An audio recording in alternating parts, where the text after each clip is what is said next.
దేవుని ప్రేమ ఇదిగో జనులార భావంబు నందిలియరే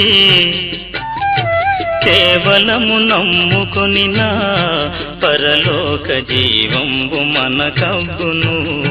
దేవుని కీర్తించుడి, కీర్తించుడి, మన రాజును కీర్తించుడి, కీర్తించుడి. దేవుడు సర్వభూమికి రాజు అయి ఉన్నాడు. రమ్యముగా కీర్తనలు పాడుడి. దేవుడు అనుజనులకు రాజు అయి ఉన్నాడు. దేవుడు తన పరిశుద్ధ సింహాసనం మీద ఆసీనుడై ఉన్నాడు. ప్రార్థన చేసుకుందాం. ప్రేమ స్వరూపైన మా గొప్ప తండ్రి, పరిశుద్ధ ప్రభువా, మీ ప్రేమను బట్టి మరొకసారి మీ పాదసన్ని సమీపిస్తూ ఉన్నాము. ఈ చివరి దినాల్లో, ఈ భయంకర పరిస్థితుల్లో మీ కృపలో కాపాడబడి ఈ పరిశుద్ధనమందు సజీవముగా లెక్కించబడి ప్రాతకాలంలోనే మరొకసారి నీ మందిరములో చేర్చినందుకు మీకే స్తుతి స్తోత్రం చెల్లించుకుంటున్నాం. చేరువచ్చిన ప్రతి ఒక్కరిని బట్టి కూడా మీకు స్తోత్రం చెల్లించుకుంటూ ఇంకను సంఘములో ఉన్న ప్రతి కుటుంబాన్ని కదిలించి నీ మందిరం నడిపించి ప్రభువా, నీ మందిరంలో అడుగుపెట్టిన మాలో ప్రతి ఒక్కరిని కూడా మీ స్వాధీనంలో ఉంచుకోనండి. మీ సన్నిధిని మా మధ్య ఉంచండి. మీ పరిశుద్ధ నామమును మేము చేతబట్టి ఉండగా మీ యొక్క కనుదృష్టి మా మీద ఉంచి మమ్మల్ని మీ స్వాధీనంలో ఉంచుకొని ఆత్మతో సత్యముతో నిన్ను ఆరాధించినట్లు సహాయం చేయండి. నీ వాక్యముతో మా హృదయాలు నింపమని ప్రార్థన చేస్తున్నాం. నీ పరిశుద్ధ రక్తముతో మమ్మల్ని కడిగి శుద్ధీకరించమని ప్రార్థన చేస్తున్నాం. శరీర బలహీన తొలగించి అపాదికి లయపరచమని ప్రార్థన చేస్తున్నాం. పాటలు పాడినప్పుడు, వాయిద్యాలు వాయించినప్పుడు, నీ వాక్యాన్ని పఠించినప్పుడు, ధ్యానించినప్పుడు అన్ని విషయాల్లో సమయోచితమైన సహాయం అనుగ్రహించి ప్రతి విషయంలోనూ, ప్రతి ఒక్కరి విషయంలోనూ మీరు మాత్రమే మహిమ, ఘనత, ప్రభావాలు పొందుకుంటూ మాలో ప్రతి ఒక్కరిని మీ వాక్యములోను, ప్రార్థనా జీవితంలోను, పరిశుద్ధ జీవితంలోను బలపరిచి నడిపించమని యేసు నామమున వేడుకుంటున్నాము తండ్రి, ఆమేన్. ఈ ఆరాధనా సమయంలో ఉత్తర ప్రత్యుత్తర భాగంగా కీర్తన గ్రంథంలో నుంచి దావీదు రాసినటువంటి 38వ కీర్తనను హరీషు ఉత్తర ప్రత్యుత్తర భాగంగా చదువుతాడు. యెహోవా, కోపోద్రేకం చేత నన్ను గర్దింపకము, నీ ఉగ్రత చేత నన్ను శిక్షింపకము. నీ బాణములు నాలో గట్టిగా నాటి ఉన్నవి, నీ చెయ్యి నా మీద భారముగా ఉన్నది. నీ కోపాగ్ని వలన ఆరోగ్యము నా శరీరం విడిచిపోయాను. నా పాపమును బట్టి నా ఎముకల్లో స్వస్థత లేదు.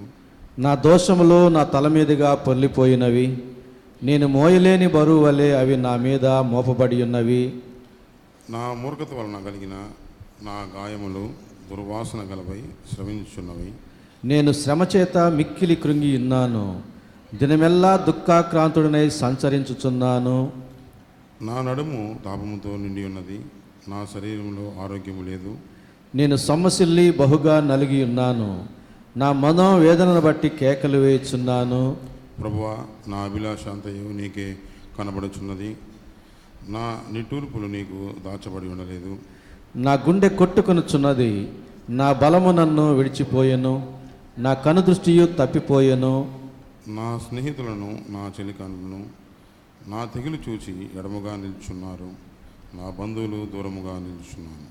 నా ప్రాణము తీయజూచువారు ఉరులు ఒడ్డుచున్నారు, నాకు కీడు చేయజూచువారు హానికరమైన మాటలు పలుకుచు దినమెల్లా కపటోపాయములు పన్నుచున్నారు. చెవిటివాడినట్లు నేను వినకయున్నాను, మూగవాడినట్లు నోరు తెరుచుట మానితిని. నేను వినలేని వాడనైతిని, ఎదురు మాట పలుకలేని వాడనైతిని. యెహోవా, నీ కొరకే నేను కనిపెట్టుకుని ఉన్నాను. నా కాలు జారిన యెడల వారు నా మీద అతిశయపడుదురని నేను అనుకుంటున్నాను. ప్రభువా, నా దేవా, నీవే ఉత్తరమిచ్చెదవు. నన్ను బట్టి వారు సంతోషించకపోదురుగాక. నేను పడుబోనట్లున్నాను, నా మనోదుఃఖము నన్ను విడవదు. నా దోషమును నేను ఒప్పుకొనుచున్నాను, నా పాపమును గుర్చి విచారపడుచున్నాను. నా శత్రువులు చురుకైన వారును బలవంతులై ఉన్నారు, నిర్హేతుకముగా నన్ను ద్వేషించువారు అనేకులు. మేలునకు ప్రతిగా వారు కీడు చేయుచున్నారు, నేను ఉత్తమమైన దాన్ని అనుసరించుచున్నందుకు వారు నాకు శత్రువులైరి. యెహోవా, నన్ను విడవకము, నా దేవా, నాకు దూరముగా నుండకము. రక్షణకర్తవైన నా ప్రభువా, నా సహాయం నాకు త్వరగా రమ్ము. ఆమేన్. సీనయ్య వచ్చి ఒక పాట పాడతాడు. తర్వాత సుప్రియ, ఆ తర్వాత శ్యామ్. నడిపించెద యేసయ్యా యేసయ్యా, సాక్షిగా బ్రతికించుమయ్యా, సాక్షిగా బ్రతికించుమయ్యా. నాకున్న ఆధారం నీవేనని, నీ పైన నిలిచిన నేను పడిపోనని. నాకున్న ఆధారం నీవేనని, నీ పైన నిలిచిన నేను పడిపోనని. సాటించెద యేసయ్యా, సాక్షిగా బ్రతికించుమయ్యా, సాటించెద యేసయ్యా, సాక్షిగా బ్రతికించుమయ్యా. నాకున్న ఆధారం నీవేనని, నీ పైన నిలిచిన నేను పడిపోనని.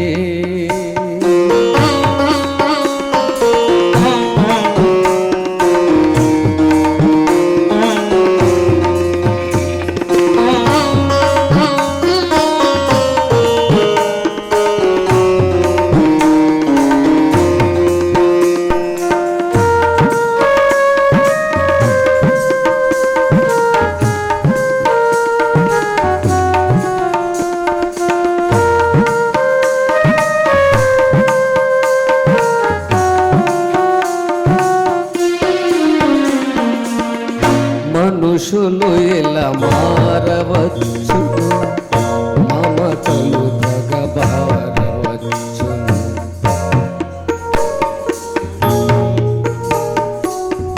మనుషులు ఇలా మారవచ్చు, మమతలు తగబారవచ్చు. మార్పులేని వాడవు నీవని, సత్య ప్రేమ రూపివని. మార్పులేని వాడవు నీవని, సత్య ప్రేమ రూపివని. సాటించెద యేసయ్యా, సాక్షిగా బ్రతికించుమయ్యా, సాటించెద యేసయ్యా, సాక్షిగా బ్రతికించుమయ్యా. నాకున్న ఆధారం నీవేనని, నీ పైన నిలిచిన నేను పడిపోనని.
మనసున్న మంచి దేవా, నీ మనసును నాకిచ్చావా, మనసు మలినమైన నాకై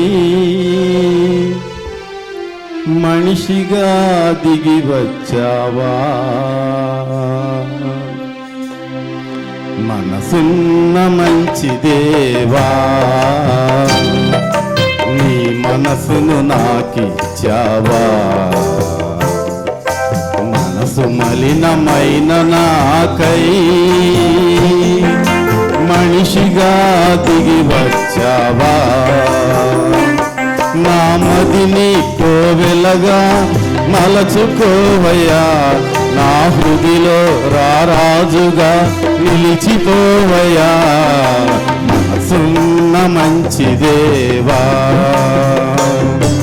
నీ మనసును నాకిచ్చావా.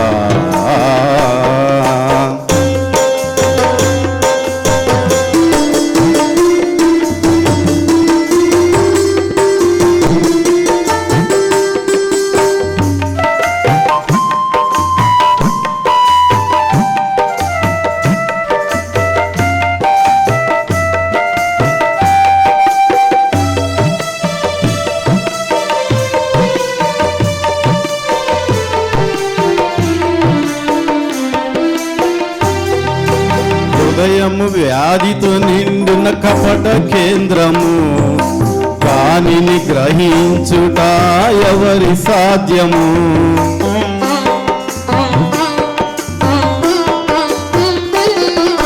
హృదయము వ్యాధితో నిండిన కపట కేంద్రము, దానిని గ్రహించుట ఎవరి సాధ్యము.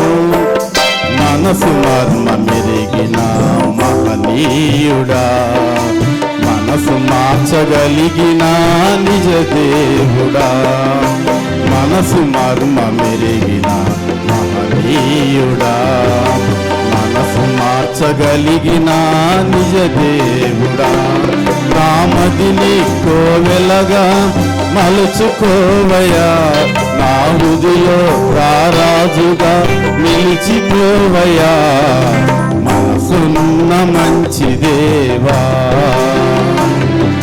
నీ మనసును నాకిచ్చావా.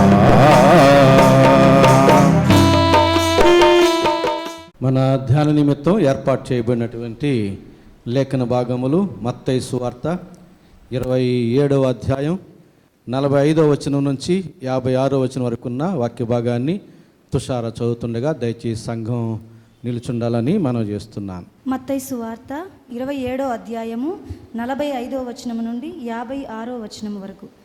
మధ్యాహ్నము మొదలుకొని 3 గంటల వరకు ఆ దేశం అంతటను చీకటి కమ్మెను.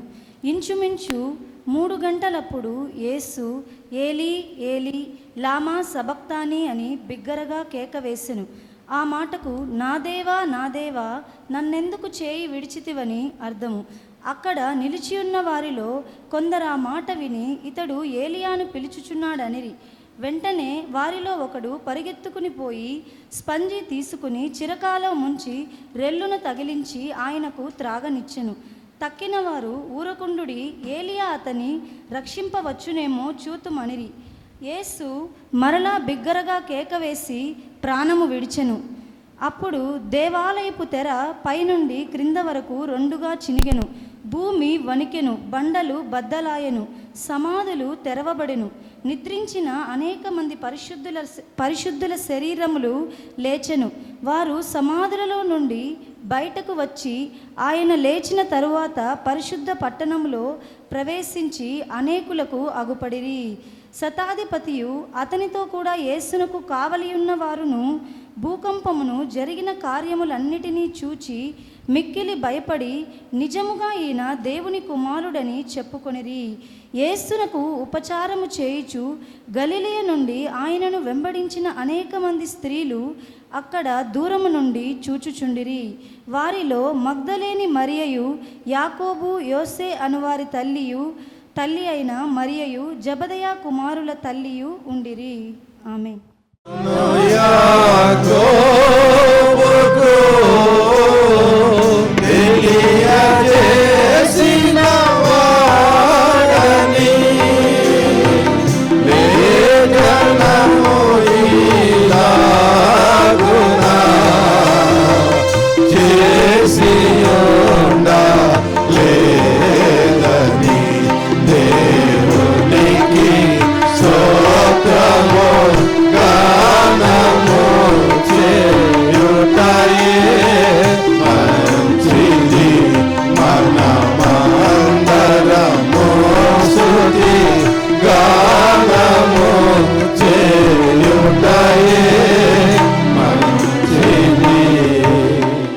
మన ప్రభు అయిన యేసుక్రీస్తు నామములో మీకు అందరికీ శుభములు తెలియజేస్తూ ఉన్నాను. మన ధ్యాన నిమిత్తమై చదువుబడినటువంటి వాక్య భాగం మత్తయి సువార్త 27వ అధ్యాయం 45వ వచనం నుంచి 56వ వచనం వరకు ఉన్న వాక్య భాగం. ఇందులో నుంచి మనం ధ్యానం చేయబోయే అంశం ఏమిటంటే పునరుద్ధాన సంఘటనల యొక్క సూచనలు అనే అంశాన్ని మనం ధ్యానం చేయబోతున్నాం. ఆ వాక్య భాగంలో గుడ్ ఫ్రైడేకి, ఈస్టర్కి సంబంధించిన విషయాలన్నీ ఉన్నాయి. ఎందుకంటే నిద్రించిన అనేక మంది పరిశుద్ధులు లేచిరి, ఆయన లేచిన తరువాత ఆయన అనేకులకు అగపడిరి అనే మాటలో ఈస్టర్ పండుగ కూడా చేర్చబడుతూ ఉన్నది. మనం గుడ్ ఫ్రైడే, ఈస్టర్ పండుగకి సందర్భానుసారంగా కొన్ని వాక్యాలే మనం ధ్యానం చేస్తాం. చాలా విషయాలు మనం మిస్ అయిపోతూ ఉంటాం. కనుక ఈ సమయంలో వాటిని కూడా మనం కవర్ చేసుకోవడానికి మరలా నేను ఈ వాక్య భాగాన్ని మీ ముందుకు తీసుకుని వస్తూ ఉన్నాను. మనం ధ్యానం చేయబోయే అంశం ఏమిటి? పునరుద్ధాన సంఘటనలు యొక్క సూచనలు. యేసు ప్రభు చనిపోయినప్పుడు, ఆయన లేచినప్పుడు ఏమేమి జరిగాయి, వాటి యొక్క సూచనలు ఏమిటి అనేది మనం ధ్యానం చేయబోతున్నాం. దయచేసి జాగ్రత్తగా ఆలకించాలని మనం చేస్తున్నాను. 51వ వచనం మొదటి మాట, అప్పుడు దేవాలయపు తెర పై నుండి క్రింది వరకు రెండుగా చినిగెను. యేసు ప్రభు బిగ్గరగా కేక వేసి ప్రాణము విడిచినప్పుడు జరిగినటువంటి మొట్టమొదటి విషయంగా చెప్పబడుతూ ఉంది. ఆయన బిగ్గరగా కేక వేసి ప్రాణము విడిచిన వెంటనే ఏం జరిగింది? దేవాలయపు తెర చినిగింది. ఎలాగున చినిగింది? క్రింది నుంచి పైకి చినిగిందా, పైనుంచి క్రిందికి చినిగిందా? పైనుండి క్రిందికి చినిగెను. దాని యొక్క సూచన ఏమిటి అనేది మనం ఇప్పుడు గ్రహించాలి. దేవుడు ఆ కార్యమును ఎందుకు జరిగించాడు, దాని వలన మనకు తెలియజేసేటటువంటి అంతర్లీనమైన సందేశం ఏమిటి అనేది మనం గ్రహించాలి. క్రింది నుంచి పైకి ఆ తెర చించబడితే అది మానవులు చించినటువంటి విషయంగా మనం గుర్తించవచ్చు. అది మానవుల ప్రమేయంతో చేయబడినటువంటి సంఘటనగా మనం గుర్తించవచ్చు. పైనుండి క్రిందికి అంటే అది దేవుడు చేసినటువంటి కార్యం. అందులోనూ అది ఇంచుమించు ఆ తెర ఒక బొంత అంత వెడల్పుతో ఉంటుంది. అది దాని నిర్మాణ క్రమం నిర్గమకాండంలో మనం చూస్తే మనకు అర్థమవుతుంది. మామూలుగా మనుషులు చేత్తో చించడానికి వీలు పడదు. కనుక పైనుండి చించబడింది అంటే దేవుడే ఆ తెరను చించడం జరిగింది. ఎందుకు అని అంటే ఆ తెర పరిశుద్ధ స్థలానికి, అతి పరిశుద్ధ స్థలానికి మధ్య ఉన్న తెర. ఆ తెర చించబడింది అంటే ఇక పరిశుద్ధ స్థలము, అతి పరిశుద్ధ స్థలము, ఈ యొక్క యాజకత్వము, ప్రధాన యాజకత్వం అనేవి ముగించబడ్డాయి అనేటటువంటి సందేశం. ఇంకా స్పష్టంగా చెప్పాలంటే పాత నిబంధన ముగించబడింది అనేది దేవుడు చెప్పుచున్నటువంటి మాట. పాత నిబంధన అనేది మనం అర్థం చేసుకోవాలి. నూతన నిబంధనలో పాత నిబంధన అన్నారంటే ఇప్పుడు మన దృష్టిలో ఉన్నటువంటి పాత నిబంధన కాదు. ఇప్పుడు మన దృష్టిలో ఉన్న పాత నిబంధన ఏమిటి? 39 పుస్తకాల కలయిక. ఈ 39 పుస్తకాల కలయిక ముగించబడిందా? లేదు. ఎందుకంటే దానియేలు గ్రంథంలో ప్రభు యొక్క రాకడ 70 వారాల లెక్క ఉంది. యెషయా గ్రంథంలో నూతన భూమి, నూతన ఆకాశం అనే విషయాలు ఉన్నాయి. జకర్యా గ్రంథంలో ప్రభు యొక్క రహస్య రాకడ గురించిన విషయాలు ఉన్నాయి. ఇవన్నీ ఇంకా జరగలే. కనుక జరగని విషయాలు ఇంకా పాత నిబంధన గ్రంథాల్లో ఉన్నాయి. అయితే పాత నిబంధన ముగించబడింది, నెరవేర్చబడింది అంటే మన దృష్టిలో ఉన్న పాత నిబంధన కాదు. నూతన నిబంధనలో పాత నిబంధన అని చెప్పబడిందంటే ఇప్పుడు మన దృష్టిలో ఉన్న పాత నిబంధన కాదు, అది మనం స్పష్టంగా అర్థం చేసుకోవాలి. ఎందుకు చెప్తున్నానంటే ఈ పాత నిబంధన మన దృష్టిలో ఉన్న 39 పుస్తకాల పాత నిబంధన క్రీస్తు శకం 90వ సంవత్సరంలో జామ్ని అనే పట్టణంలో బిషప్ గారు, ఐరినిష్ బిషప్ అనేటటువంటి ఆయన 39 పుస్తకాలని క్రోడీకరించి పాత నిబంధనగా ఆయన డిక్లేర్ చేశాడు. అది అందరూ అంగీకరించారు. అది జరిగింది ఎప్పుడంటే క్రీస్తు శకం 90వ సంవత్సరంలో. నూతన నిబంధన పుస్తకాలు రాసింది ఎప్పుడు? 90 లోపలే. క్రీస్తు శకం 45 నుంచి 90 లోపలే రాసేశారు. అంటే ఇప్పుడు మన దృష్టిలో ఉన్న పాత నిబంధన గ్రంథం ఏర్పడక మునిపే నూతన నిబంధన రాయబడింది. అంటే నూతన నిబంధనలో పాత నిబంధన అని అన్నారు అంటే దాని తర్వాత జరిగినటువంటి పాత నిబంధన కాదు కదా. 39 పుస్తకాల యొక్క పాత నిబంధన కాదు, నూతన నిబంధనలో చెప్పింది. ఇంతకీ ఏమిటి ఆ పాత నిబంధన అంటే, నూతన నిబంధన చెప్పిన పాత నిబంధన ముగించబడిన నెరవేర్చబడిన పాత నిబంధన ఏమిటనంటే నిర్గమకాండం 24వ అధ్యాయం, నిర్గమకాండం 24వ అధ్యాయం 7-8 వచనాలు నేను చదువుతున్నాను. నిర్గమకాండం 24వ అధ్యాయం 7-8 వచనాలు. అతడు అనగా మోషే నిబంధన గ్రంథమును తీసుకొని ప్రజలకు వినిపింపగా వారు యెహోవా చెప్పినవన్నీ చేయుచు విధేయులమై ఉందుమనిరి. అప్పుడు మోషే రక్తమును తీసుకొని ప్రజల మీద ప్రోక్షించి, ఇదిగో ఈ సంగతులన్నిటి విషయమై యెహోవా మీతో చేసిన నిబంధన రక్తము ఇదే అని చెప్పాను. మోషే కాలంలో ఉన్న నిబంధన దేవుడు ఇచ్చినటువంటి రాతి పలకలు. ఈ నిబంధన మోషే రాశాడు, వారికి వినిపించాడు, వారు ఒప్పుకున్నారు. ఆ ప్రకారంగా మేము ఉంటాం, విధేయులం అవుతామని ఒప్పందం చేశారు. కాబట్టి మోషే బలి పశువు యొక్క రక్తాన్ని ఆ యొక్క గ్రంథం మీద వారి మీద ప్రోక్షించి నిబంధన చేశాడు. దేవునికి ఇజ్రాయెల్కి మధ్య నిబంధన చేశాడు. అది నిబంధన, మొట్టమొదటి నిబంధన, అది గ్రంథస్థం చేయబడిన నిబంధన. కొత్త నిబంధన వచ్చినప్పుడు అదేమైపోద్ది? పాత నిబంధనగా చెప్పబడుతుంది.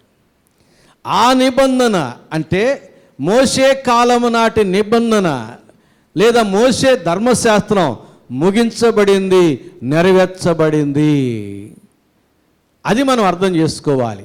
పైనుండి తెర చినిగింది అంటే మోషే ధర్మశాస్త్రం ప్రకారంగా ఆవరణము, పరిశుద్ధ స్థలము, అతి పరిశుద్ధ స్థలము, ఆవరణములో బలి పీఠము, బలులు అర్పించడము, పరిశుద్ధ స్థలములో యాజకులు మరి యాజకత్వము చేయడము, అతి పరిశుద్ధ స్థలములో ప్రధాన యాజకుడు సంవత్సరానికి ఒకసారి వెళ్ళి రక్తాన్ని ప్రోక్షించి మందసం మీద, కెరూబుల మీద ప్రార్థన చేయడము, ఈ యొక్క విధి విధానాలు అన్నీ ముగించబడ్డాయి. ఇక అంతే.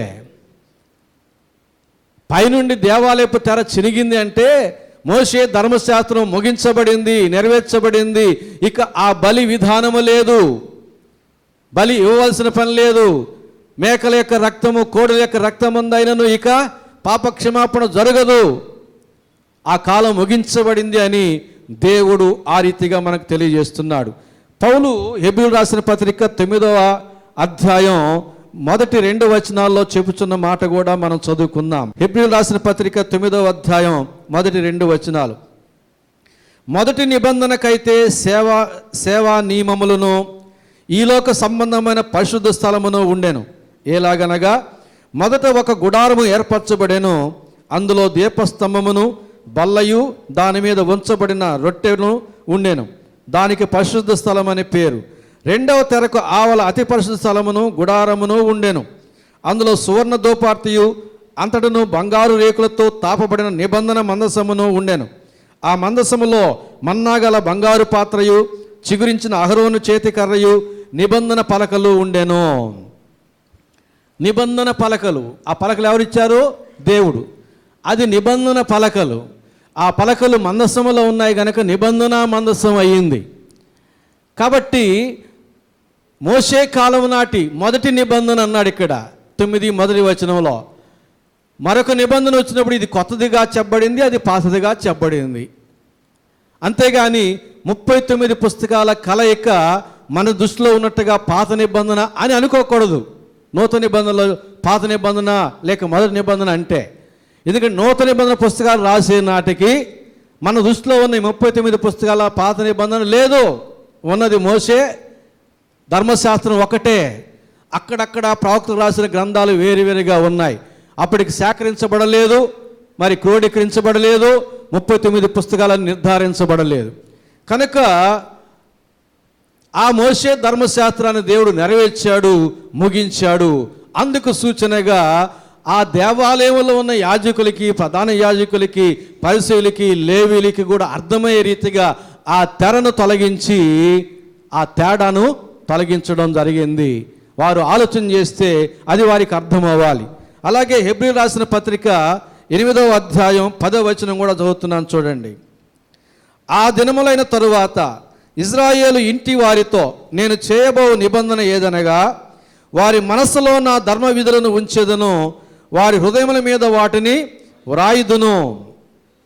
ఈ కొత్త నిబంధన ఎక్కడ రాయబడుతుంది? హృదయముల మీద. పాత నిబంధన ఎక్కడ రాయబడింది? రాతి పలకల మీద. అందుకనే అది అక్షరార్థమైన నిబంధన, ఇది ఆత్మ సంబంధమైన నిబంధన. క్రొత్త నిబంధన ఆత్మ సంబంధమైనది, పాత నిబంధన అక్షరాలు సంబంధించినటువంటిది.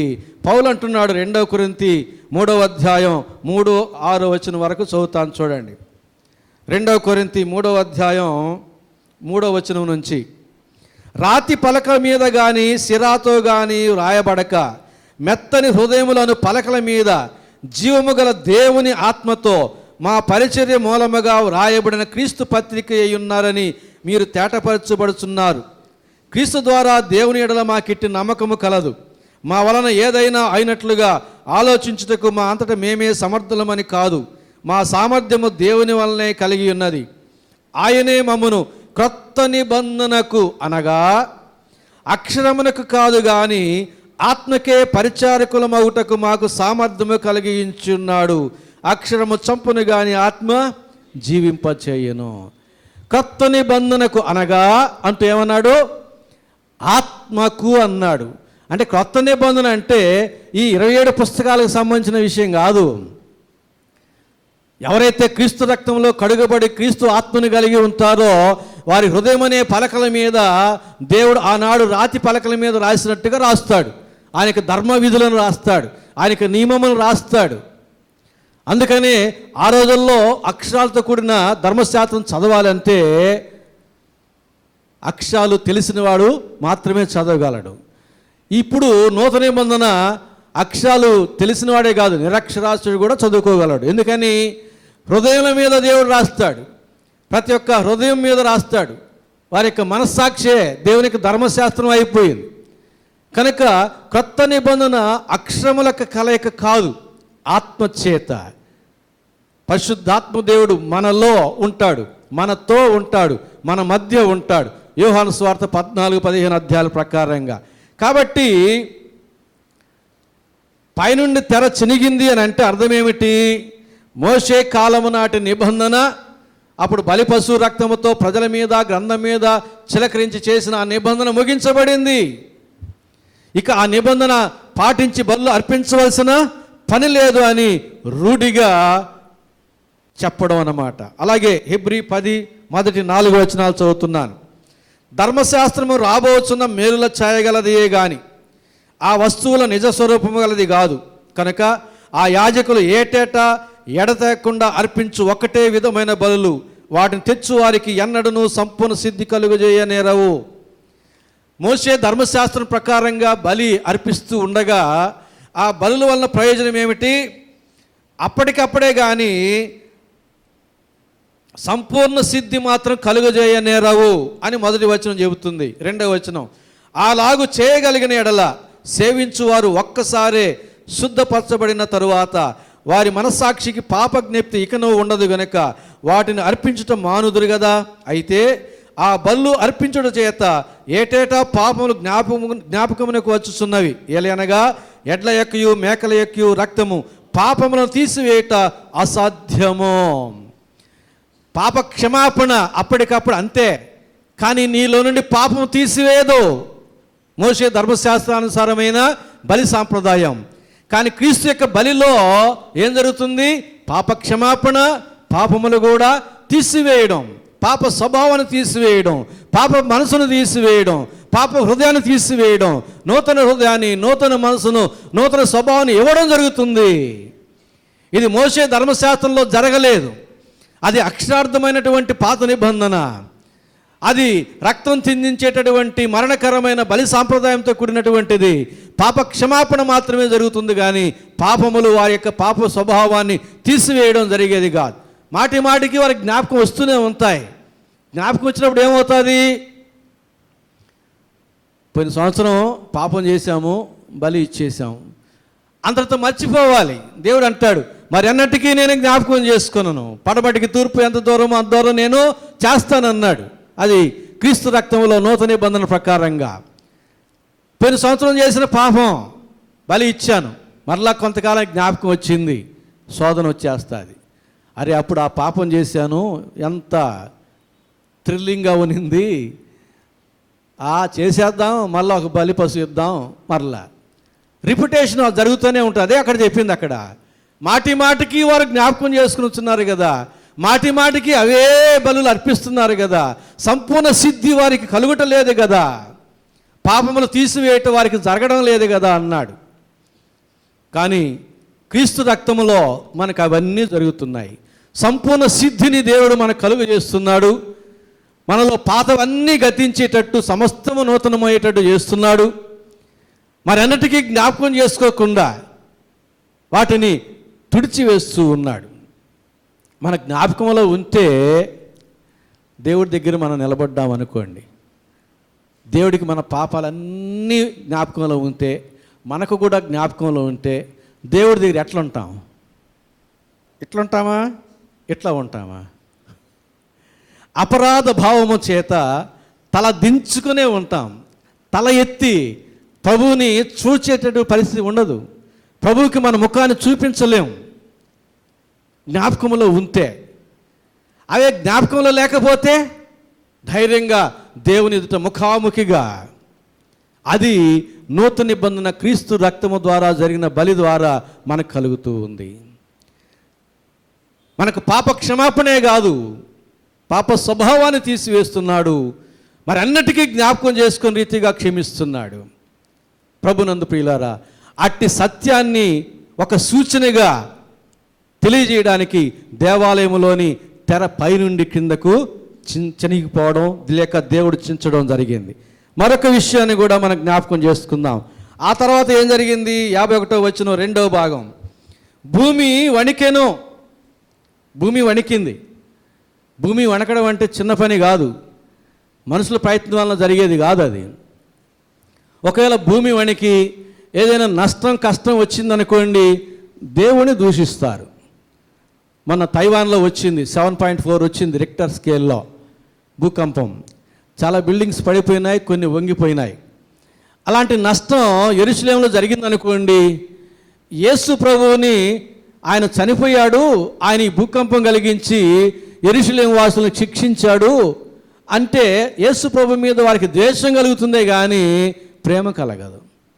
కనుక ఇక్కడ వచ్చిన భూకంపం కష్టం కలిగించేదిగా రాలేదు, నష్టం కష్టం కలిగించే రీతిలో దేవుడు తీసుకురాలేదు. దానికి ఒక సూచన ఇచ్చాడు.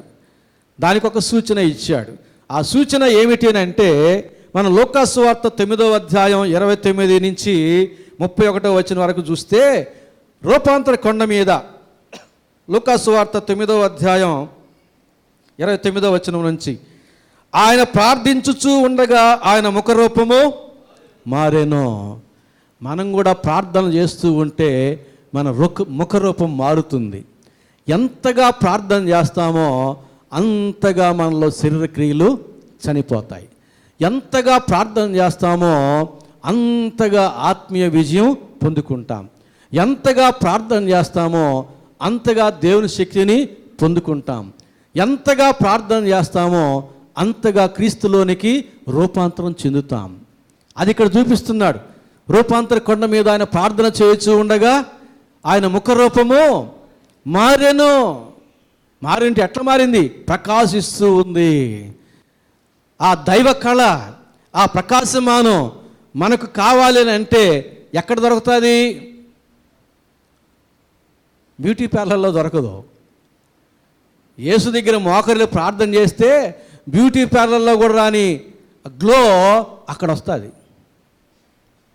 ప్రకాశమానముగా 40 దినాలు దేవుడి దగ్గర ఉన్న మోషే ముఖాన్ని చూడలేకపోయి, అంతగా ప్రకాశించింది. దేవునికి సన్నిధిలో మనం గడిపినప్పుడు ఆఫ్రికా వాడికైనా నల్లటి నాలాంటి వాడికైనా ఒక దైవ కళ అనేది ఉట్టిపడతాయి. మన ప్రార్థనా జీవితం మనలో కలిగించే రూపాంతరం అన్నమాట.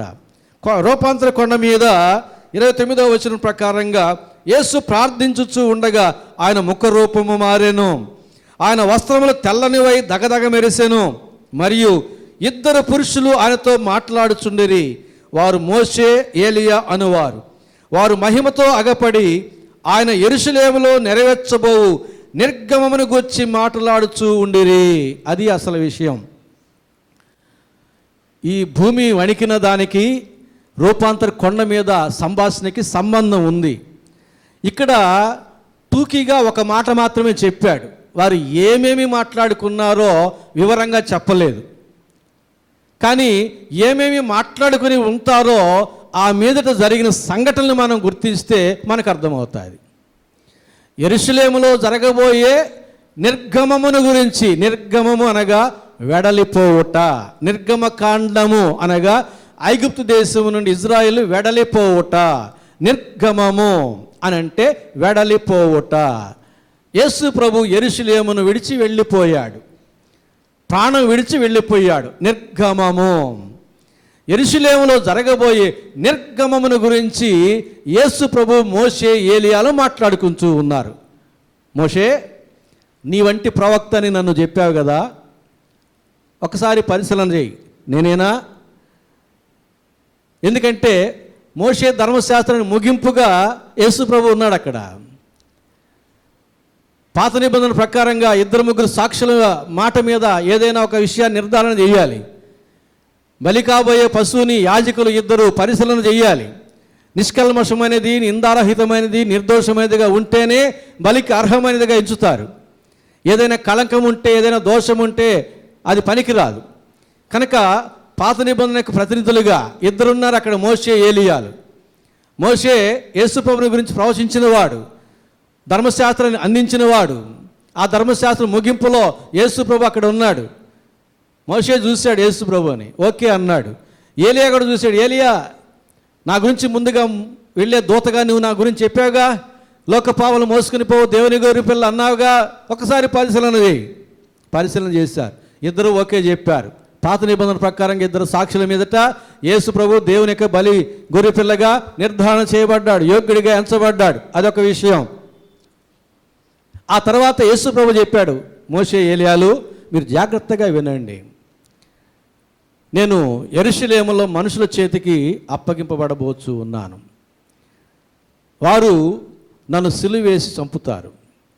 శుక్రవారం మధ్యాహ్నం 3 గంటలకి నేను ప్రాణం విడుస్తాను.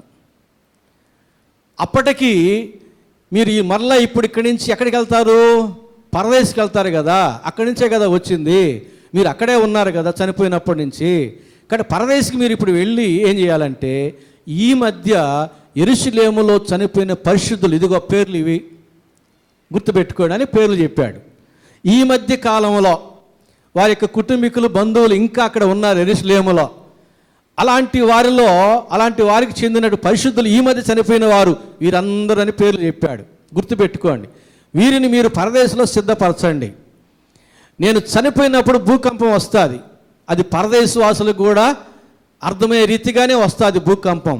భూకంపం వచ్చినప్పుడు వారందరూ కూడా సమాధుల్లోకి వచ్చేస్తారు. వచ్చిన తర్వాత ఆ సమాధులు తెరవబడతాయి. వారు సమాధుల్లోనే ఉంటే వారు తెలుసుకోలేరు. వారికి వారు సమాధులు తెలుసుకోగలరా? మనం ఏం చేస్తాం?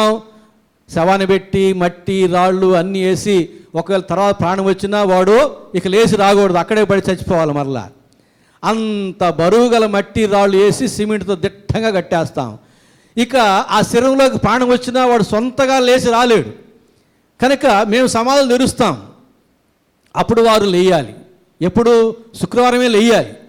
వాళ్ళు ఇదంతా జరిగి శుక్రవారం వారు లేచేసరికి విశ్రాంతి దినం ప్రారంభకాలం అవుతుంది. శుక్రవారం సాయంత్రం 6 అయిందంటే విశ్రాంతి దినము ప్రారంభం అవుతుంది. అప్పుడు వారు సమాధుల్లో నుంచి యెరూషలేముకి రాకూడదు, అంత దూరం నడవకూడదు. సమాధుల కాడించి రావడం అపవిత్రత. కనుక వారందరూ కూడా ఒలీవ కొండ మీదే ఉండాలి. అప్పటి నుంచి వారు ఒలీవ కొండ మీదే ఉండాలి. ఎప్పటి వరకు ఉండాలంటే, నేను ఆదివారం లేస్తాను, నేను ఉదయాన్నే. మీకు ఎట్లా తెలుస్తుంది అంటే, వారికి ఎట్లా తెలుస్తుందంటే మరలా భూకంపం వస్తుంది. నేను చనిపోయినప్పుడు భూకంపం వచ్చిందిగా, మీకు అది పరదేశంలో ఉన్నవారు గుర్తు అని చెప్పానుగా. మరలా నేను పునరుద్ధానుడైనప్పుడు మరలా భూకంపం వస్తుంది. అలాంటి భూకంపమే అది. మీరు గుర్తుపెట్టుకొని ఒలివ కొండ మీద నుంచి మీరు యెరూషలేముకి వెళ్ళి అనేకులకు మీరు సాక్షిగా అగుపడాలి. ఈ సంభాషణ అంతా జరిగింది. యెరూషలేములో జరగబోయే నిర్గమమును గురించి వారు మాట్లాడేది అనే ఒక్క మాటలో ఆ తర్వాత జరిగిన సంఘటనలన్నిటినీ కూడా సమీకరించుకుంటే, క్రోడీకరించుకుంటే తెలిసేటటువంటి విషయాలు ఇవి. కనుక అందుకొచ్చింది భూకంపం. మోషే ఏలియాలు మరలా ఆ మాటలు విని వెళ్ళిపోయారు పరదేశికి.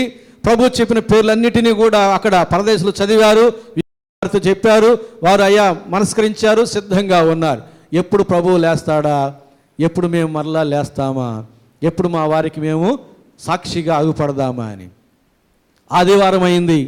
ఆదివారం అయిన తర్వాత మరలా ఏమైంది చూడండి. అదే మత్తయి సువార్త 27వ అధ్యాయం 51వ వచనం 2వ భాగంలో భూకంపం అన్నాం. అదే మత్తయి సువార్త 28వ అధ్యాయం 2వ వచనం చూడండి.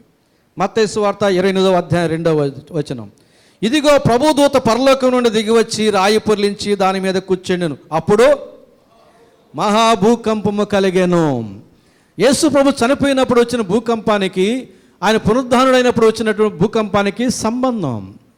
ఈ 2 భూకంపాలకి ఒక సూచన ఏమిటి అంటే, నిద్రించినటువంటి వారు లేచి తమ వారికి అగపడడానికి పునరుద్ధాన దినమందు భూకంపం వచ్చింది. శిలువ మరణం అప్పుడు వచ్చిన భూకంపం పరదేశంలో ఉన్నవారు వారి సమాధుల్లో చేరుకోవడానికి సూచనగా అది ఇవ్వబడింది. కాబట్టి మొదటి సూచన ఏమో దేవాలయం తెర పైనుండి క్రిందికి చినిగింది, మోషే ధర్మశాస్త్రం ముగించబడింది, ఆ బలులు అక్కర్లేదు అనే అర్థం సూచనగా ఉంటూ ఉన్నది. రెండవ కార్యం ఏమిటి? భూమి వణికెను. ఎందుకు వణికింది? యేసు చనిపోయినప్పుడు పరదేశంలో ఉన్నటువంటి ఏర్పాట్లో ఉన్న పరిశుద్ధులు వారు సమాధుల్లోనికి వచ్చేయాలి. చూడండి, మనం ఆ వాక్య భాగాలు చూద్దాం. మత్తయి సువార్త 27వ అధ్యాయం 52వ వచనం. సమాధులు తెరవబడెను, నిద్రించిన అనేక మంది పరిశుద్ధుల శరీరములు లేచెను. వారు సమాధుల్లో నుండి బయటికి వచ్చి ఆయన లేచిన తరువాత, వీరు సమాధుల్లోంచి లేచింది ఎప్పుడు? శుక్రవారం, యేసు ప్రభు ప్రాణం విడిచినప్పుడు. వీరు యెరూషలేములోకి వచ్చింది ఎప్పుడు? ఆయన లేచిన తరువాత. జాగ్రత్తగా గమనించండి. వీరు సమాధుల్లో నుంచి లేచింది ఎప్పుడు? యేసు ప్రభు చనిపోయినప్పుడు. వీరు యెరూషలేముకి వచ్చింది ఎప్పుడు? యేసు ప్రభు తిరిగి లేచినప్పుడు. ఇది మనం మర్చిపోకూడదు. కాబట్టి ఇక్కడ రాయబడిన మాట 52వ వచనం, 52వ, సమాధులు తెరవబడెను. సమాధులు అని అన్నాడు. ఎవరి సమాధులు తెరవబడెను? యెరూషలేముకి ఒలీవ కొండకి మధ్యలో కెద్రోను వాగు ఉంటుంది. ఈ కెద్రోను వాగు అంతా కూడా అటు ఒలీవ కొండ పాదపీఠంలో కానీ, ఇక్కడ యెరూషలేము యొక్క తూర్పు ద్వారం అవతల కెద్రోను వాగు మధ్య ఉన్న స్థలం అంతా కూడా క్రిక్కిరిసినటువంటి సమాధులు ఉంటాయి. అక్కడ వెళ్ళాను నేను.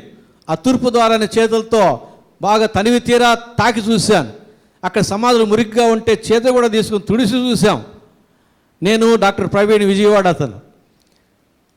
ఎందుకు చెప్తున్నాడు? సమాధులు క్రిక్కిరిసి ఉన్నాయి. యేసు ప్రభు అక్కడికి వచ్చినప్పుడు తూర్పు ద్వారం దగ్గరికి వస్తాడు కాబట్టి మేము అక్కడ లేవగానే యేసు ప్రభు చూడాలని చెప్పని అక్కడ స్థలాలు కోట్ల రూపాయలు పెట్టి కొనుక్కొని సమాధి చేయబడుతున్నటువంటి ఇజ్రాయేలీలు ఉన్నారు. నేటికి కూడా చాలా కాస్ట్లీ ప్రదేశం అది. అక్కడ సమాధి చేయాలంటే చాలా ఖరీదు. అమెరికాలో చచ్చిపోయిన యూదులు కూడా డబ్బున్న వాళ్ళైతే అక్కడ సమాధి చేయబడ్డానికి అంత స్థలమైనా చూసుకుంటారు.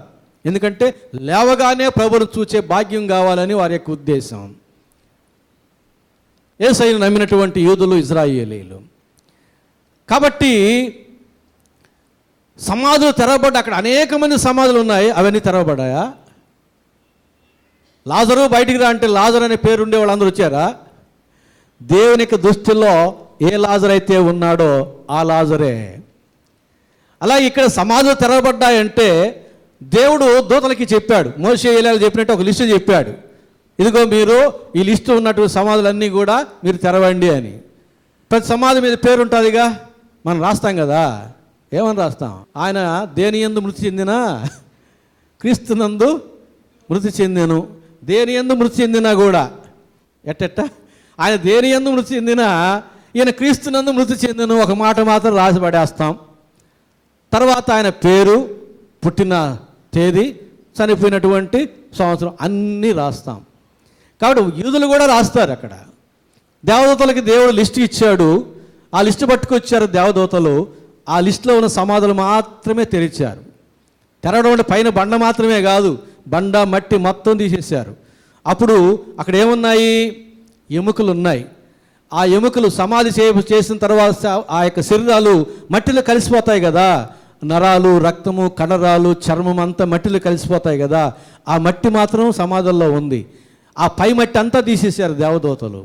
ఎందుకంటే ఆ మట్టిలో ఉన్నాయి కండరాలు, రక్తము, నరాలు, చర్మం అంతా. కనుక ఆ మట్టిలో ఎంట్రుకలు, ఎముకలు ఉన్నాయి. అవి సామాన్యంగా కరిగిపోవు. ఎంట్రుకలు కానీ, దంతాలు కానీ, ఎముకలు కానీ, దంతాలు సామాన్యంగా మట్టిలో కలిసిపోవు. అందుకే మనం పొళ్ళు ఎంత కొరికినా కూడా కోపం వచ్చి అవి అరగవు, అంత గట్టిగా ఉంటాయి అన్నమాట. అవన్నీ అక్కడే ఉంటాయి మట్టిలో. ఈ దేవదూతలు ఆ మట్టిని మినహాయించి మిగతా మట్టిని రాయిని తీసేశారు. ఎప్పుడైతే భూకంపం వచ్చిందో పరదేశంలో ఉన్న పరిశుద్ధులు అక్కడ మట్టిలో ఉన్నటువంటి ఎముకలు, జుట్టు అన్నీ కూడా గడబెడ గడబెడ గడబెడ శబ్దంతో శరీరాకృతిలోకి వచ్చేసారు. ఆ శరీరంలోనికి వాళ్ళు వచ్చేసారు. వాళ్ళు ఈజీగా లేచారు. లేస్తే వాళ్ళకి వస్త్రాలు, ఆ వస్త్రాలు కూడా చీకిపోయి మట్టిలో ఉన్నాయి కదా, అందుకని ఆ మట్టి మాత్రం ఉంచానని చెప్పాను. ఆ మట్టి కూడా లేకుండా తీసేస్తే కష్టం. వాళ్ళకి వస్త్రాలు రావు, చర్మం రాదు, ఎముకలు రావు, నరాలు రావు, మరి కండరాలు రావు, రక్తం రాదు. అవన్నీ ఆ మట్టిలో కలిసిపోయి ఉండే, అడుగు మట్టిలో. దేవదూతలకు తెలుసు ఆ మట్టి అంతా ఉంచారు. ఎప్పుడైతే భూకంపం వచ్చిందో ఈ యొక్క మట్టిలో అంతా శరీరాకృతి వచ్చేసింది. పరదేశం నుంచి వచ్చిన వాళ్ళు దీంట్లో చేరిపోయారు. ప్రాణం వచ్చింది, లేచి కూర్చున్నారు. వారు సమాధుల నుంచి బయటకు వచ్చేసారు. పరదేశంలో వారికి చెప్పిన మాటలు వారికి గుర్తుండకపోతే వారు ఏం చేస్తారు? నేరుగా యెరూషలేముకి వెళ్ళాలి. వారికి పరదేశంలో మోషే ఏలీయాలు చెప్పిన విషయాలు వారికి గుర్తున్నాయి. పూర్వజన్మ సుకృతి అని అంటూ ఉంటారు కదా. నేనేమంటాను, బైబిల్ ఏమంటుందంటే దేవుడు ఎంతవరకు పర్మిషన్ ఇస్తే అంతవరకే ఉంటుంది పూర్వజన్మ సుకృతి. లాజరు చనిపోయి బతికిన తర్వాత ఆ విషయాలన్నీ రాసిన గ్రంథం ఏదైనా ఉందా? ఆయన ఏమన్నా చెప్పాడా? దేవుడు ఇవ్వలేదు ఆ జ్ఞానం. లాజరును చూసి అనేక మంది విశ్వాసం ఉంచారు అంతే. చనిపోవడం చూసాము, మరలా బ్రతికి ఉండడం చూసాము, ఇది యేసుప్రభువు చేసిన కార్యం అని చూసాము అని అనేక మంది నమ్మారు అంతే. లాజరు చెప్పిన మాటలను బట్టి కాదు. కాబట్టి వీరికి మాత్రం జ్ఞాపకం ఉంది, ఎందుకంటే దేవుడి కార్యం జరగాలి కాబట్టి. కాబట్టి సమాధుల నుంచి బయటకు వస్తానే వీరు ఒలీవ కొండలోనికి వెళ్ళిపోయారు. ఒలీవ కొండలో విశ్రాంతి దినమంతా వారికి అన్నపానములు, ఆ ఒలీవ కొండ మీద దొరికేటటువంటి తినగలిగినటువంటి అన్నపానములే. శరీరంతో ఉన్నారు, వారికి కూడా ఆకలి దప్పులు ఉంటాయి కదా. తర్వాత చూస్తూ ఉన్నారు. రాత్రి అయింది, తెల్లవారుతుంది, ఆదివారం అయింది. మరలా ఎప్పుడు భూకంపం వస్తుందా అది వారికి గుర్తుగా చెప్పబడింది కదా. చూస్తున్నారు. పరలోకం నుండి దేవదూత వచ్చాడు, యేసుప్రభువుకి సమాధి మీద ఉన్న రాయిని దొర్లించాడు, రాయి మీద కూర్చున్నాడు. అప్పుడు మహాభూకంపము కలిగాను. ఎప్పుడైతే మహాభూకంపము కలిగానో అది ఇల్లు పడగొట్టడానికి, మనుషులను చంపడానికి రాలే, కష్టం నష్టం కలిగించడానికి రాలే. ఇక్కడ లేచిన పరిశుద్ధులకు సూచనగా వచ్చింది కనుక ఆ సూచన అర్థం చేసుకున్నారు. వెంటనే ఆ ప్రేత వస్త్రాలతోనే వారు ఎక్కడికి వచ్చారు? యెరూషలేములోనికి వచ్చి అనేకులకు అగపడిరి. చూడండి, మత్తయి సువార్త 27వ అధ్యాయం 52-53 వచనాలు. సమాధులు తెరవబడెను, నిద్రించిన అనేక మంది పరిశుద్ధుల శరీరము లేచెను. వారు సమాధుల్లో నుండి బయటికి వచ్చి ఆయన లేచిన తరువాత పరిశుద్ధ పట్టణములో అనగా యెరూషలేము పట్టణములో ప్రవేశించి అనేకులకు అగపడిరి. అనేకులకు అగపడిరి. ఎట్లా అగపడ్డారు? ప్రేత వస్త్రాలు ధరించుకొని వాటినే శరీరాన్ని జాగ్రత్తగా కప్పుకొని వస్తూ ఉన్నారు. ఉదయాన్నే ఈ స్త్రీలేమో అక్కడికి వెళ్ళారు. మిగతా వాళ్ళు యెరూషలేము పట్టణం నిద్ర లేచి అప్పుడే కళ్ళు నులుముకుంటా ఉన్నారు. అప్పుడప్పుడే బయటకు వచ్చి వ్యాపారాలు వేసుకునేవాళ్ళు, కానుకలు వేసేవాళ్ళు, గుడ్ మార్నింగ్ చెప్పుకునేవాళ్ళు, అప్పుడప్పుడే వీధుల్లోకి వచ్చి పనులు చేసుకునేవాళ్ళు వస్తున్నారు. వస్తుంటే సమాధుల్లో నుంచి వీళ్ళు వస్తూ ఉన్నారు, ప్రేత వస్త్రాలు ధరించుకుని ఒక గుంపు. అరే, వీడికి నిన్ననే కదా జ్ఞాపకార్థకోవటం చేశాము, అరే అతనికి మొన్ననే కదా జ్ఞాపకార్థకోవటం చేశాము, ఈ జ్ఞాపకార్థకోటాలని చేసి ఆయనకి 3 చేసాము, ఈయనకి 2 చేసాము, ఈయనకి 4 చేసామే, మళ్ళీ వీళ్ళు వస్తున్నారే. మన ఇండియన్స్ అయితే ఏం చూస్తారు? మన ఇండియన్స్ అయితే కాళ్ళు చూస్తారు. కాళ్ళు చూసి కాళ్ళు వెనక్కున్నాయా ముందుకున్నాయా, కాళ్ళు పాదాలు వెనక్కుగానే ఉంటే ఒక లెక్క, పాదాలు వెనక్కుంటే వీళ్ళు ముందుకు పరిగెస్తారు, పాదాలు ముందుకుంటే వీళ్ళు ముందుకి చేరుకుంటారు. చూస్తుంటే జ్ఞాపకార్థకోటాలు అయిపోయినాయి, చనిపోయినారు, సమాధి చేయబడ్డారు. మరి వారి యొక్క స్త్రీలు విధవరాలుగా ఎంచడం జరిగింది. ఏంది ఇప్పుడు వీళ్ళు వస్తున్నారే? ఆశ్చర్యం, ఆందోళన, భయం. పారిపోతుంటారే, రే పేర్లు పెట్టి పిలిచి, రే మీ తాతనరా, మీ నాన్ననరా, మీ అన్ననరా, రండిరా రండిరా. ఆగిపోయారు, నిశ్చేష్టులైపోయి ఆగిపోయారు. ఏంటిది అంటే సంగతి చెప్పారు. మీరు సిలువ వేసిన యేసుని మీరు చంపారు, ఆయన దేవుడు రా. మోషే ఏలియాల పరదేశంలో మాకు ఈ విషయాలు చెప్పారు. మేము ఆయన చనిపోయినప్పుడే లేచాం. అప్పుడు విశ్రాంతి దినం ప్రారంభకాలం రాకూడదని చెప్పి మేము రాలా, ఒలీవ కొండ మీదనే ఉన్నాం. ఆయన లేచిన తర్వాత భూకంపం వస్తుంది అన్నాడు, అప్పుడు వెళ్ళి కనబడమన్నాడు. భూకంపం వచ్చింది, అందుకే గుర్తించారా మీరు? గుర్తించాం. అది సూచనగా మాకు ఇవ్వబడింది, అందుకే మేము పట్టణంలోనికి ఇప్పుడు వచ్చాం. ఆయన లేచాడనేది మీరు నమ్మండి, శిష్యులు ప్రకటిస్తున్నారుగా, ఎందుకంటే మీ ఎదుట మేము లేచిన వారముగా ఉంటున్నాం. యేసు ప్రభు లేచాడనేది నమ్మడానికి సూచనగా అనేక మందిని యెరూషలేము పరిశుద్ధులను లేపినాడు. వారు వచ్చి కనబడుతూ ఉన్నారు, ఇదిగో మమ్మల్ని పరిశీలన చేసుకోండి, మాకు ఎముకలున్నాయి, చర్మము ఉంది. యేసు ప్రభు వారి మధ్యకు వచ్చి నిలబడితే భూతమని భయపడుతున్నప్పుడు యేసు ప్రభు ఏం చెప్పాడు? నన్ను పట్టి చూడండి, నాకున్నట్టుగా భూతానికి ఎముకలుండవు, మాంసం ఉండదు అని చెప్పాడా? కాబట్టి ఎప్పుడైనా మీకు భూతం కనబడితే పట్టి చూడండి, భూతం దయ్యం కనబడితే పట్టి చూడండి ఒక్కసారి. ఓ భూతమా, ఓ దయ్యం, కొంచెం ఆగు, నిన్ను టెస్ట్ చేయాలా అని చెప్పి చేయబట్టి ఒత్తి చూడండి. ఎముక, మాంసము, కండరాలు, చర్మం ఉంటే నువ్వు భూతం కాదు, భూతం వేషంలో ఉన్న మనిషివి, నువ్వు దయ్యపు మనిషివి అని చెప్పండి. లేకపోతే యేసు నాను పోదయ్యమా అనండి. భూతానికి ఉండవు, దయ్యానికి ఉండవు, అవి పడిపోయిన ఆత్మలు. అవి యేసుప్రభు పునరుద్ధానుడు కనుక ఆయనకి ఎముకలు ఉన్నాయి, చర్మం ఉంది, కండరాలు ఉన్నాయి. మనం కూడా రేపు అదే రీతిగా మహిమగల శరీరంతో లేస్తాం. కాబట్టి వీళ్ళు చెబుతున్నారు సాక్షులుగా, ఇదిగో మేము లేచి వచ్చాం కదా, యేసు ప్రభువు కూడా లేచాడని వీళ్ళు సాక్ష్యం ఇస్తున్నారు. ఒకవైపున వీళ్ళు సాక్ష్యం ఇస్తుంటే మరొక వైపున మత్తయి 28వ అధ్యాయం మనం చూద్దాం.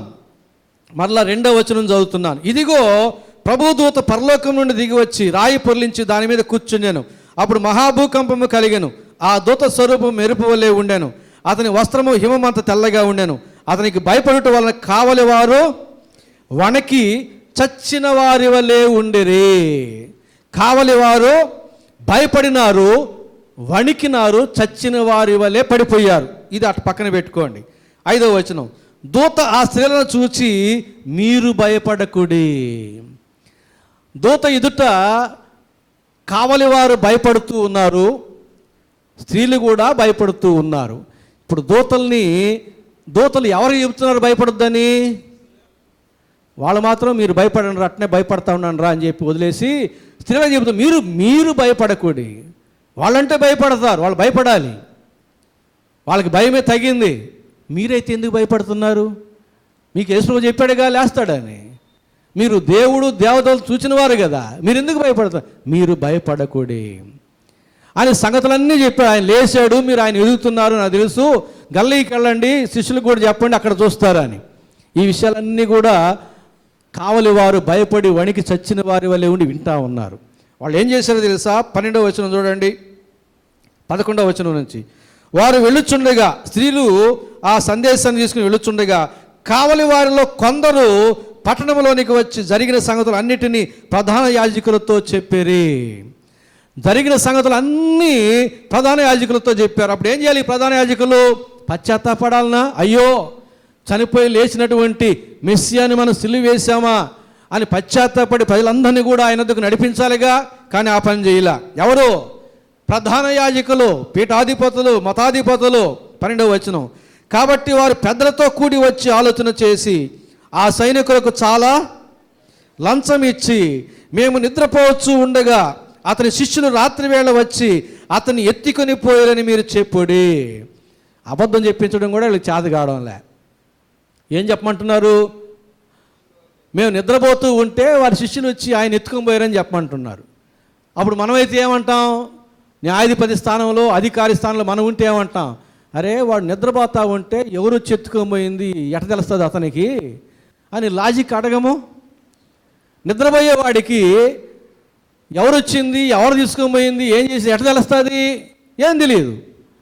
అంటే అబద్ధం కూడా చెప్పడం చేత కావడంలే వాళ్ళకి.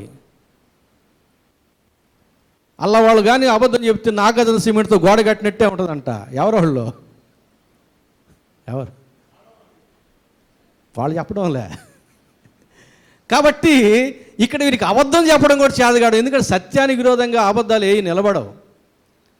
అందుకని మేము నిద్రపోవచ్చు ఉండగా ఆయన శిష్యులు వచ్చి ఆయన ఎత్తుకొని పోయారని చెప్పి మీకు తొందర కలిగిన ఎడల అధికారులకు మేము మాట్లాడి మీకు నెమ్మది కలుగు చేస్తామని ద్రవ్యం ఇచ్చి పంపించారు. వాళ్ళు చెప్పిందే అక్కడ రాయబడిన మాట చూస్తే చివరిలో 15వ వచనం. అప్పుడు వారు ఆ ద్రవ్యము తీసుకుని తమకు బోధింపబడిన ప్రకారం చేసి ఈ మాట యూదుల్లో వ్యాపించి నేటి వరకు ప్రసిద్ధమై ఉన్నది. వారు చేసిన దుష్ప్రచారం, ఒకవైపున వారు చేసే దుష్ప్రచారం, యాజకులు చేసే దుష్ప్రచారం, ఒకవైపున శిష్యులు చేసేటటువంటి సత్ప్రచారం, మా ప్రభువు లేచాడు అనేటటువంటి సత్ప్రచారం, అలాగే యెరూషలేములో చనిపోయి లేచిన పరిశుద్ధులు చేసేటటువంటి ప్రచారం, 2 రకాల ప్రచారం మధ్య యెరూషలేము వాసులు సందిగ్ధంలో ఉన్నారు. అయితే వీరు సాక్ష్యం ఇస్తున్నారు. ప్రధాన యాజకులు అందరూ కూడా దుష్ప్రచారం చేస్తుంటే వారికి విరోధంగా యేసు ప్రభువుకు అనుకూలంగా, ఇదిగో మేము లేచాం, పరదేశంలో మేము ఈ మాటలు విన్నాం, భూలోకంలో మీరు చేసిన కార్యాల గురించి మేము తెలుసుకున్నాం, ఇదిగో మేము లేచి కనబడుతున్నాం, పరీక్ష చేసుకోనండి. మీరు సిలువేసి చంపింది జీవాధిపతిని, మీరు సిలువేసి చంపింది మీ రాజుని, మీరు సిలువేసి చంపింది మీ సృష్టికర్తను, ఆయన లేచి ఉన్నాడు, అందుకు మేమే సాక్షులం. ప్రభునందు పిల్లారా, మనము కూడా నిలిచి ఉన్నంత వరకు, మన మరణము వరకు యేసయ్యకి సాక్షులముగా ఉండాలి. ప్రభు వల్లప్పుడు ప్రార్థనలో నేను ఒక మాట చెబుతూ ఉంటాను, మా మరణం వరకు నీ మరణం గురించి సాక్ష్యం ఇచ్చేవారుగా మమ్మను బలపరచని ప్రార్థన చేస్తూ ఉంటాను. మనకు మరణం వరకు యేసయ్య మరణానికి సాక్షులముగా ఉండాలి. నిద్రించిన అనేక మంది పరిశుద్ధులు ఆ రీతిగా బ్రతికినంత కాలం సాక్షులే, నోటి మాట అక్కర్లేదు, వారు కనబడితే చాలు. అరే, ఇతనికి 3 జ్ఞాపకార్థ కోటాలు అయిపోయినాయి, ఇప్పుడు మరలా ఆయన బ్రతుకుతూ ఉన్నాడు, మరలా ఏ తేదీన చచ్చిపోతాడో, మరలా ఆ తేదీకి మరలా జ్ఞాపకార్థ కోటం ఆ తర్వాత కూడా జరిగించాలి. ఎన్ని జ్ఞాపకార్థ కోటాలు రా ఆయన ఇతనికని రకరకాల వ్యాఖ్యానాలు, రకరకాల మాటలలో చూసిన వారు అనుకుంటూ ఉన్నా వారు కనబడితే చాలు, వారు లేచినారు గనక యేసయ్య కూడా లేచినాడు. ఇది భూమి వణికను అనే దానికి సూచన. సమయం లేదు, మరొక విషయాన్ని కూడా నేను క్లుప్తంగా చెప్పి ముగిస్తాను. ఆ తర్వాత జరిగిన విషయం చూడండి, మత్తయి సువార్త 27వ అధ్యాయం 51వ వచనంలో 3వ భాగం. బండలు బద్దలాయను, దేవాలయపు తర పైనుండి క్రిందికి చినిగెను, మోషే ధర్మశాస్త్రం ముగించబడెను, భూమి వణికెను, నిద్రించిన అనేక మంది పరిశుద్ధులు లేచి యేసు ప్రభు లేచాడని దానికి సాక్షులుగా నిలిచేరి. బండలు బద్దలాయను. ఎందుకైనా ఈ బండలు? భౌతికంగా బండలు బద్దలయ్యాయి, అలాగే రాతి గుండెలు కూడా బద్దలయ్యాయి. ఆ తర్వాత జరిగిన సంఘటనలన్నీ చూచి అక్కడ ఉన్న శతాధిపతి కావలివారు అనేకులు ఏమంటున్నారో చూడండి. 54వ వచనంలో, శతాధిపతియు అతనితో కూడా యేసునకు కావలి ఉన్నవారును భూకంపమును జరిగిన కార్యాలన్నింటినీ చూచి మిక్కిలి భయపడి నిజముగా ఈయన దేవుని కుమారుడని చెప్పుకొనిరి. యేసు ప్రభుని అంత క్రూరాతి క్రూరంగా సిలువ వేసినటువంటి ఆ శతాధిపతి, ఆ కావలి వారి యొక్క హృదయాలు ఎట్లా ఉండాలి? పాషాణముగా ఉండాలి, కఠినమైనటువంటి బండలాంటి హృదయాలుగా ఉండాలి. అలాంటి బండలాంటి గుండెలు ఇక్కడ ఏమైపోయినాయి? పగిలిపోయినాయి. ఏమంటున్నారు? ఈయన నిజముగా దేవుని కుమారుడే. బండలు బద్దలయ్యాయి అని అంటే బండలాంటి గుండెలు కూడా బద్దలవుతాయి. యేసు ప్రభు యొక్క పునరుద్ధాన కార్యాన్ని, ఆయన శిలువ కార్యాన్ని ధ్యానము చేస్తే. నిర్గమకాండం 17వ అధ్యాయం 6వ వచనం, బండ మీద నేను నీకు ఎదురుగా నిలిచేదను, నీవు ఆ బండను కొట్టగా ప్రజలు త్రాగుటకు దానిలో నుండి నీళ్లు బయలుదేరును. నేను బండ మీద ఉంటాను, ఆ బండ క్రీస్తే అంటాడు పౌలు. నీవు బండను కొట్టాలి, నీళ్లు త్రాగుతారు. భౌతికమైన బండ, ఈలోక సంబంధమైన మంచినీటి ఇవ్వగా దాహం తెచ్చుకున్నారు. అలంకారప్రాయంగా చెప్పబడిన బండ అయిన క్రీస్తు జీవజలాన్ని ఇస్తాడు. సమరయ స్త్రీతో అదే చెప్పాడు ప్రభునందు ప్రియులారా. అలాగే ఇర్మియా గ్రంథం 23వ అధ్యాయం 29వ వచనం, నా మాట అగ్ని వంటిది కాదా, బండను బద్దలు చేయు సుత్తి వంటిది కాదా. దేవుని యొక్క మాట ఎలాంటిది? అగ్ని వంటిది. అందుకనే ఎమ్మాయి మార్గంలో శిష్యుడు ఏమన్నారు? ఆయన మనకు బోధించుచూ ఉండగా మన హృదయాలు మనలో మండుచుండలేదా? ఇర్మియా చెబుతున్నాడు. దేవుని మాట అగ్ని వంటిది, ఇంకా బండను బద్దలు చేయు సుత్తి వంటిది కాదా. దేవుని యొక్క మాట బండను బద్దలు చేయు సుత్తి వంటిది. శిలువలో పలికిన 7 మాటలు ముగించగానే బండలు బద్దలయ్యాయి. ఆ బండలను బద్దలు చేయు సుత్తి వంటి మాటలుగా ఈ శిలువలోని 7 మాటలు ఉంటూ ఉన్నాయి. బండను బద్దలు చేయు సుత్తి వంటిది నా మాట. మన మాటల్లో కూడా సుత్తి కనబడుతుంది. ఊరకనే చెబుతూ రే సుత్తి బాకరా అంటాం. దాంట్లో మాస్ హ్యామరింగు, హార్డ్ హ్యామరింగు, రబ్బర్ హ్యామరింగు, ఇంకా దాంట్లో రకరకాలు ఉన్నాయంట. అది తర్వాత సంగతి. మన మాటల్లో కూడా సుత్తి కనబడుతుంది. దేవుని యొక్క మాట సుత్తి వంటిది. బండను బద్దలు చేయగలదు, బండ వంటి గుండెలను కూడా బద్దలు చేయగలదు. కనుక శతాధిపతి ఆయనతో కావలి ఉన్నవారు కూడా ఈయన నిజముగా దేవుని కుమారుడే. ప్రభునందు ప్రియులారా, బండలాంటి మన గుండెలు ఇంకా అలాగే ఉన్నాయా? గుడ్ ఫ్రైడే అయిపోయింది, ఈస్టర్ అయిపోయింది, మన గుండెలు ఇంకా మెత్తన చేయబడలేదా? విరిగిన హృదయముగా మార్చబడలేదా? చెట్టి భానుమూర్తి గారు రాసిన పాట ఎప్పుడు జ్ఞాపకం చేస్తుంటాను. సిలువను చూచు కొలది శిల సమానమైన నా మనసు కరిగి నలిగి నీరగుచున్నదిరా అంటాడు. శిలతో సమానం అంటే రాయి లాంటి నా యొక్క మనస్సు, నా యొక్క హృదయం, నా గుండె శిలువలో వేలాడుతున్న యేసుని చూస్తూ ఉంటే కరిగిపోయింది. శిలువ ప్రేమ అలాంటిది.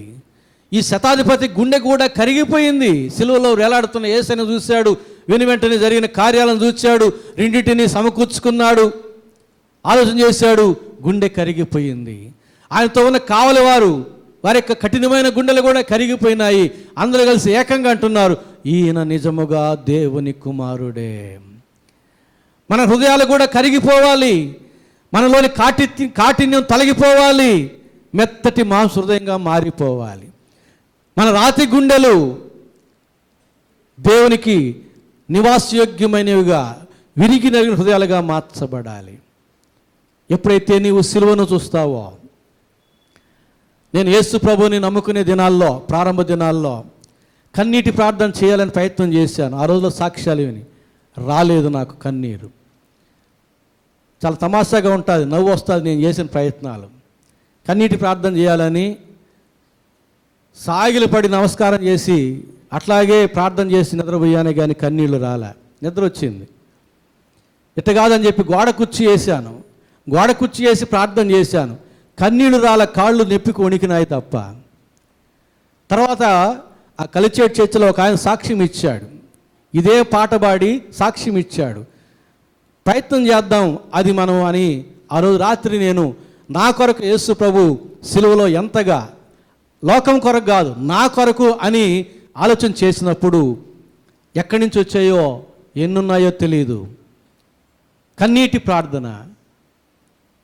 ఒక్కసారి ఇంటికి వెళ్ళి అలాగున మీరు పడక మీద ఉండగా ఆయన సిలువ ధ్యానం చేయండి వ్యక్తిగతంగా. బైబిల్లో విషయం కాదు, లోకంలో జరిగిన విషయం కాదు, నీ కొరకు జరిగిన విషయంగా ఆలోచన చేయి. నా కొరకు జరిగిన విషయంగా ఆలోచన చేయాలి. యేసు ప్రభు నా పాప భారాన్ని మోసాడు. యేసు ప్రభు నాకు బదులుగా శిక్ష అనుభవించాడు. యేసు ప్రభు నా పాప క్షమాపణ కొరకు రక్తం చిందించాడు. ఆయన చేతుల్లో చీలలు, ఆయన కాళ్ళలో మేకులు, ఇవన్నీ తలస్తే రాతి గుండె బద్దలైపోతుంది. నీ యొక్క కళ్ళల్లోంచి నీళ్లు కన్నీరు కారిపోతాయి. అప్పుడు నీ అంతరంగంలో జరిగేటటువంటి ఆ యొక్క అనుభవం ఎన్నటికీ నువ్వు మర్చిపోలేవు. నీ జీవితాన్ని మార్చేస్తుంది, నీ భవిష్యత్తుని దీవిస్తుంది. చెట్టి భానుమూర్తి గారు అదే చెబుతున్నాడు. మారిన బ్రతుకులు ఇచ్చే సాక్ష్యాలన్నీ కూడా అవే. కనుక మన జీవితాలను మార్చుకుందాం. అమెరికాలో మరలా బర్డ్ ఫ్లూ వచ్చిందంట, కొన్ని దేశాలకు వ్యాపించిందంట. 100 రెట్లు కరోనా కంటే ప్రమాదకారి అని అంటున్నారు. అందుకని నేను మోకరిలో ప్రార్థన చేసే విషయంలో అది కూడా జ్ఞాపకం చేశాను. ఏమో నిజమో కాదో తెలియదు, ఇలాంటి వైరస్లు మనకు ప్రాణభయాన్ని కలిగిస్తూ ఉన్నాయి. మన చుట్టూ ఉన్న పరిస్థితులు ప్రాణభయం సంభవిస్తూ ఉన్నది. మన చుట్టూ ఉన్న విషయాలన్నీ కూడా పరోక్షంగా చెప్పేది ఏమిటంటే ఇకనైనా మారండి, ఇంకా మారండి, పూర్తిగా మారండి. మన చుట్టూ ఉన్నటువంటి భయంకరమైన ఆందోళనకర విషయాలన్నీ కూడా పరోక్షంగా మనకిచ్చేటటువంటి సందేశం. దేవాలయపు తెర చినిగింది, భూమి వణికింది, బండల బద్దలయ్యాయి. పరోక్షంగా ఇచ్చే సందేశాలు మనం జ్ఞాపకం చేసుకుందాం. అలాగే మన చుట్టూ ఉన్నటువంటి ఆందోళనకరమైన పరిస్థితులు మనకిచ్చే పరోక్షమైన సందేశం ఏమిటంటే మారండి, మారండి, మారండి. కఠినత్వాన్ని విడిచిపెట్టండి, అస్థిరత్వాన్ని విడిచిపెట్టండి. దేవుళ్ళో స్థిరులై ఉండండి, దేవుని కలిగి ఉండండి.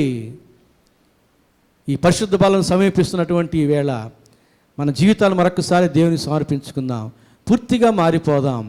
ఇంకా మన జీవితంలో దేవునికి ఆయాస్కర విషయాలు ఏవైనా ఉంటే వాటిని విడిచిపెట్టి పూర్తిగా మనం దేవుని సమర్పించుకుందాం. పరిశుద్ధాత్మ దేవుడు అట్టి ప్రేరేపణ, నడుపుదల, దీవెన, ఆశీర్వాదం మనకు దయచేయనుగాక. ఆమెను. ప్రార్థన చేసుకుందాం. ప్రేమ స్వరూపిన మా గొప్ప తండ్రి, పరిశుద్ధ ప్రభువా, మీరు ఈ లోకంలో సిలువ వేయబడి మరణించినప్పుడు దేవాలయం పైనుండి క్రిందికి చినిగిను, అందుకు సూచనగా మోషే ధర్మశాస్త్రం ముగించబడింది అనేటటువంటి సత్యాన్ని తెలియజేస్తూ ఉన్నారు. భూమి వణికెను ప్రభువా, మీరు చనిపోయినప్పుడు భూమి వణికెను, మీరు లేచినప్పుడు కూడా భూమి వణికెను. అందుకు సూచనగా అనేక మంది పరిశుద్ధులు యెరూషలేములో నా తండ్రి లేచి వారికి కనబడి మీ యొక్క పునరుద్ధానానికి సాక్షులుగా నిలిచిరి ప్రభువా. ఆ రీతిగా మేము కూడా మా బ్రతుకు పర్యంతం మీ యొక్క మరణానికి సాక్షులముగా జీవించినట్లు బలపరచండి ప్రభువా. బండల బద్దలయ్యాయి ప్రభువా, బండలాంటి శతాధిపతి యొక్క కావలి వారి యొక్క గుండెలు కూడా బద్దలయ్యాయి ప్రభువా. సిలువ వేసి దూషించి అపోసించినట్లు వారే జరిగిన సంగతులన్నిటిని చూచి ఆ సూచనలు గ్రహించి ఈయన నిజముగా దేవుని కుమారుడు అన్నారు ప్రభువా. మాలో కూడా బండలాంటి మా హృదయాలు నా తండ్రి బండలను బద్దలు చేసే సుత్తి వంటి మీ యొక్క మాటలతో బద్దలు చేసి విరిగిన హృదయాన్ని మాకు అనుగ్రహించమని ప్రార్థన చేస్తున్నాం. మీరు నివసించడానికి యోగ్యమైనటువంటి రీతిలో మా హృదయాలను, మా యొక్క గుండెలను మలచమని ప్రార్థన చేస్తున్నాం. మిగిలిన మా సేవ జీవితం అంతటినీ ప్రభు పరిపూర్ణంగా మార్చి మా జీవితాల్లో మీరు మహిమ పొంది మమ్మల్ని దీవించమని యేసు నామమున వేడుకుంటున్నాము తండ్రి. ఆమేన్.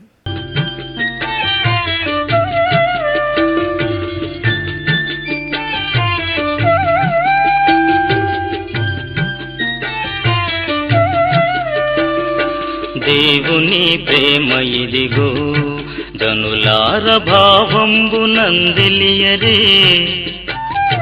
కేవలము నమ్ముకొనినా పరలోక జీవంబు మనకబ్బును, పరలోక జీవంబు మనకబ్బును.